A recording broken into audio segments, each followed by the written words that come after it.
So now I want to work on my hips. So we're starting with the singles leading up to a shimmy. So let's just start with bending each time a different knee. Make sure you're not straighting in 100% the other leg. You want to make sure that the leg that is bent is as much bent as you can, and the other is like 85% to 90% straight. Now you don't want to move the upper body. You want to make sure that you're imagining as if you have like a book on your head and you don't want to move it. 1, 2, 3, 4. Let's drill this with arm in the peacock. 1, 2, 3, 4, 5, 6, 7, 8. To the queen. 2, 3, 4, 5, 6, 7, 8. Let's drop it down. Let's start again from the beginning. Let's take the arms. Let's drill it in the Indian arms. 5, 6, 7, 8. Arms. 1, 2, 3, 4 in the princess. 5, 6, 7, 8. Let's take it up. 2, 3, 4, 5, 6, 7, 8. Let's take it to the queen. Good. Let's take it to the Persian arms. 2, 3, 4, 5, 6, 7, 8. Let's open from the sides. Good.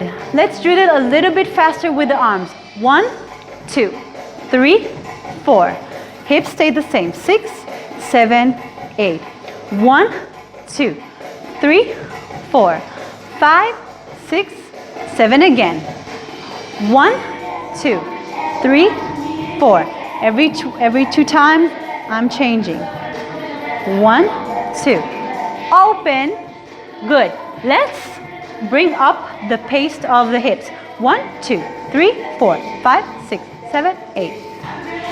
I want to talk while we're doing this about the glutes. Now I'm not in particular using my glutes, but if I'm using them, I'm making the movement look much more sharp. So we're in the medium pace of the hips. Now I'm not using my glutes. Now I am. So you can see the difference, yeah? For now, let's keep it somewhere in between because we want to build it up to a shimmy. Yes. And I'm going to tell you to switch. Now let's do with the glutes. 1, 2, 3, 4, 5, 6, 7, 8. 1, 2. Now no glutes. 1, 2, 3, 4, 5, 6, 7, 8.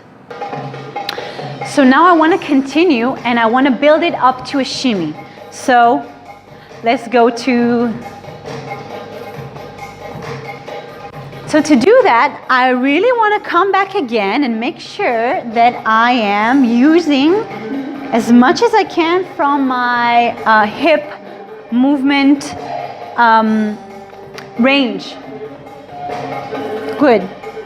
Let's try and bring up the pace. 1 and 2 and 3 and 4 and 5 and 6 and 7 and 8. Still making sure I'm trying to really not turn it into a small movement, but really use my range of movement. Let's do it to the other side. Not letting the head move with me.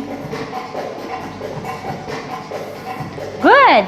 So after drilling that, we can shimmy in the center. Good. Again. 1, 2. Try and release into it. Good. So what helps me to release is jumping in the middle. Every once in a while I'm like jumping and releasing. Good. Jumping and releasing. Good. Jumping and releasing. Jumping and releasing. We can do it to 4 directions too. Jump and release. Release your glutes and your thighs and your knees. Center. Good. So every good shimmy has some some control and some release into it. So I am using the floor, I am pushing the floor with my legs.